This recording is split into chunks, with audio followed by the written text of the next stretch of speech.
Page 28, activité 2. Le milieu d'un segment.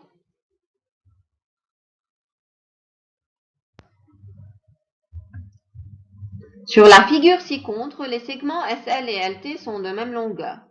Vérifiez cette donnée en mesurant ces deux segments. Mesurons le segment LT. Il est de 3,3 cm.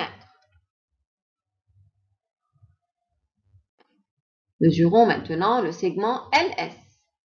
Il est aussi de 3,3 cm. Comment a-t-on indiqué cette donnée sur la figure?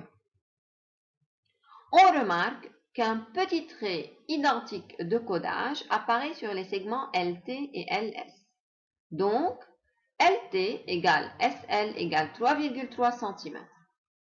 Citer d'autres segments de longueur égale, SM est égal à MT d'après le codage.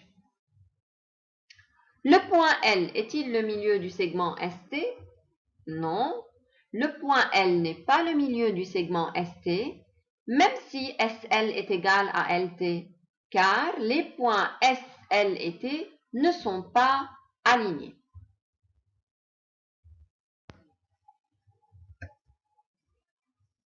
Sur la figure ci-dessous, les points SLA et T sont alignés. Le point L est-il le milieu du segment ST? Justifiez la réponse. Observez bien la figure. On a LS qui n'est pas égal à LT et les points SL et T sont alignés. Donc, L n'est pas le milieu du segment ST.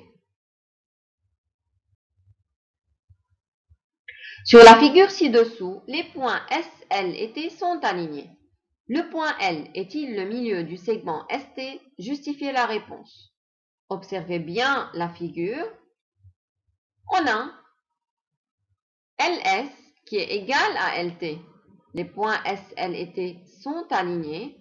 Donc, le point L est le milieu du segment ST.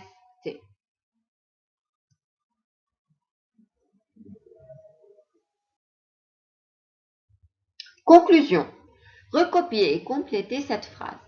Le point I est le milieu du segment AB signifie que le point I appartient au segment AB et que les longueurs IA et IB sont égales. On comprend donc que pour qu'un point soit le milieu d'un segment, deux conditions doivent exister. Il faut deux longueurs égales et trois points alignés ou un point appartenant à un segment.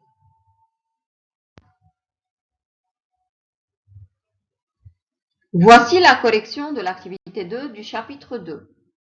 Veuillez faire le nécessaire sur votre cahier de maths et à la prochaine.